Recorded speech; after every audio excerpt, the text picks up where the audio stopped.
मैं डॉक्टर पप्पूराम कोहली, सह आचार्य राजनीति विज्ञान, राजेश पायलट, राजकीय स्नातकोत्तर महाविद्यालय लालसोट।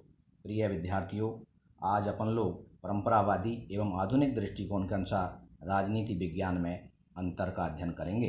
राजनीति विज्ञान के परंपरागत दृष्टिकोण एवं आधुनिक दृष्टिकोण के मध्य काफ़ी अंतर पाया जाता है।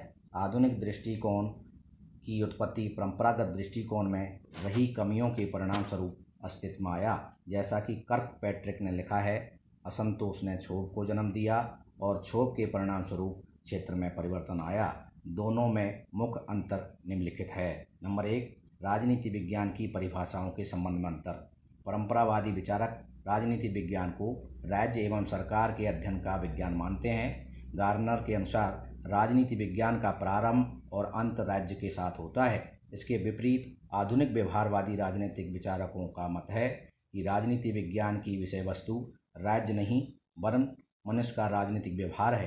वे राजनीति विज्ञान को शक्ति और सत्ता का विज्ञान मानते हैं। लासबेल और कैपलान के शब्दों में राजनीति विज्ञान एक व्यवहारवादी नियम के रूप में शक्ति को संवारने तथा मिल बांट कर प्रयोग करने का अध्ययन है। नंबर 2, विषय क्षेत्र संबंधी अंतर। परंपरावादी और आधुनिक राजनीति विज्ञान के क्षेत्र में भी अंतर पाया जाता है। परंपरावादी राजनीति विज्ञान में राज्य के सर्वकालीन अर्थात राज्य के भूत, वर्तमान तथा भविष्य का अध्ययन किया जाता है। इसके साथ ही सरकार का गठन, शासन के स्वरूप, शासन के अंग, शासन के रूप एवं कार्यों का भी अध्ययन किया जाता है। परंपरावादी उनका संस्थागत अध्ययन करते हैं। दूसरी तरफ आधुनिक दृष्टिकोण के विचारक संस्थाओं की उत्पत्ति का अध्ययन नहीं करते, अपितु संस्थाओं की प्रक्रिया के बारे में अध्ययन करते हैं। आधुनिक व्यवहारवादी विचारक प्रक्रियाओं का अध्ययन करते समय विधायिका या संसद के ढांचे का अध्ययन करने की अपेक्षा इस बात पर अध्ययन करना अधिक पसंद करते हैं कि विधि कौन बनाता है, विधि निर्णय या निर्माण कौन करता है, विधि निर्माण की वास्तविक प्रक्रिया क्या है। नंबर 3, प्रकृति के संबंध में अंतर। प्रकृति के संबंध में भी दोनों में अंतर पाया जाता है। परंपरावादी राजनीतिक विचारकों में अनेक विचारक ऐसे हैं जो राजनीति विज्ञान को विज्ञान की श्रेणी में नहीं रखते हैं। बकल का विचार था कि ज्ञान की वर्तमान अवस्था में राजनीति विज्ञान को विज्ञान मानना तो दूर रहा, कलाओं में भी सबसे पिछड़ी कला है। कुछ परंपरावादी विचारक राजनीति विज्ञान को विज्ञान स्वीकार करते हैं, वो उसे केवल निष्ठावश ही करते हैं। इसके विपरीत आधुनिक राजनीति वैज्ञानिक राजनीति विज्ञान को पूर्ण विज्ञान बनाने के पक्ष में हैं। मेरियम ने अपनी रचनाओं में इस बात पर जोर दिया है कि राजनीति विज्ञान में वैज्ञानिक तकनीक और प्राविधियों का विकास किया जा सकता है। कैटलिन, हेरल्ड लासबेल तथा कार्ल डी एच जैसे विद्वान वर्षों से ये साबित करने में प्रयत्नशील हैं कि राजनीति शास्त्र मूलतः एक विज्ञान है और इसका संबंध राजनीतिक समस्याओं के वैज्ञानिक विश्लेषण एवं निरूपण से है। नंबर 4, अध्ययन पद्धतियों के संबंध में अंतर।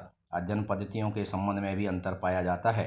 परंपरावादी जिन पद्धतियों के आधार पर अध्ययन करते हैं वे प्राचीन एवं अपरिष्कृत हैं। इसमें दार्शनिक पद्धति, ऐतिहासिक पद्धति तथा तुलनात्मक पद्धति का सहारा लिया जाता है। इसके विपरीत आधुनिक राजनीति शास्त्रियों ने आधुनिक उपकरणों के माध्यम से राजनीति के अध्ययन पर अधिक बल दिया है।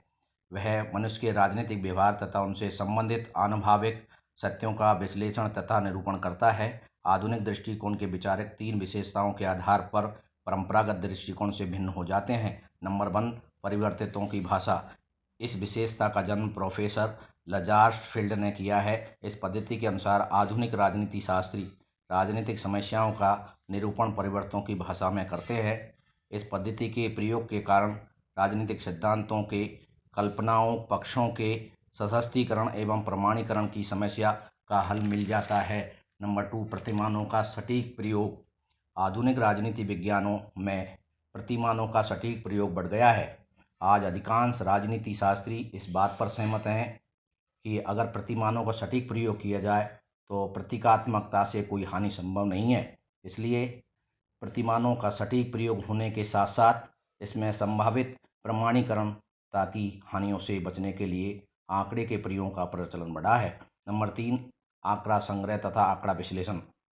आधुनिक राजनीति शास्त्रियों की मान्यता है कि आंकड़ों के माध्यम से राजनीतिक कार्यकलापों का विश्लेषण, प्रमाणीकरण और सिद्धांत निरूपण है यह एक कठिन कार्य है, क्योंकि इसके लिए विशेषज्ञ ज्ञान तथा वैज्ञानिक तकनीकों के प्रयोग में दक्षता की आवश्यकता होती है।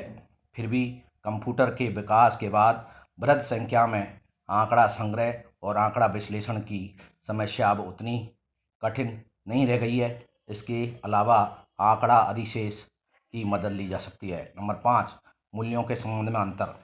मूल्यों के संबंध में भी परंपरागत एवं आधुनिक दृष्टिकोण में अंतर पाया जाता है। परंपरावादी राजनीतिक विचारक मूल्यों में आस्था रखते हैं, वे आदर्श में तथा नैतिकता में विश्वास करते हैं। दूसरी ओर अंतर्बद्धशील निरपेक्षता का दावा करते हैं। उनके अनुसार राजवैज्ञानिक अपने आप को नैतिक भावनाओं, मूल्यों, आदर्शों, मिथ्या झुकावों व पक्षपातों आदि से दूर रहकर वैज्ञानिक अध्ययन और अनुसंधान करें। इसमें राजवैज्ञानिकों को मुख्य, निरपेक्ष तथा तटस्थ रहना चाहिए। नंबर 6, उद्देश्यों के संबंध में अंतर। उद्देश्यों की दृष्टि से भी परंपरागत एवं आधुनिक दृष्टियों में अंतर पाया जाता है।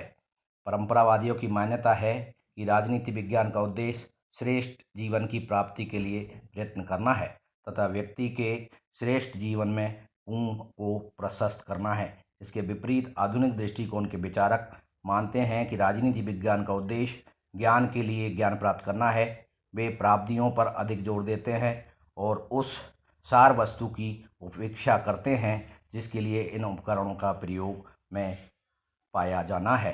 संक्षेप में आधुनिकीकरण राजनीतिशास्त्र में ऐसी अवधारणाओं, विश्लेषण के उपकरणों एवं तकनीकी प्रयोग हो रहा है जिसके आधार पर राजनीति शास्त्र को राज्य और राजनीतिक संस्थाओं के बंधन से सीमित दृष्टिकोण से मुक्ति दिलाने का दावा किया गया है।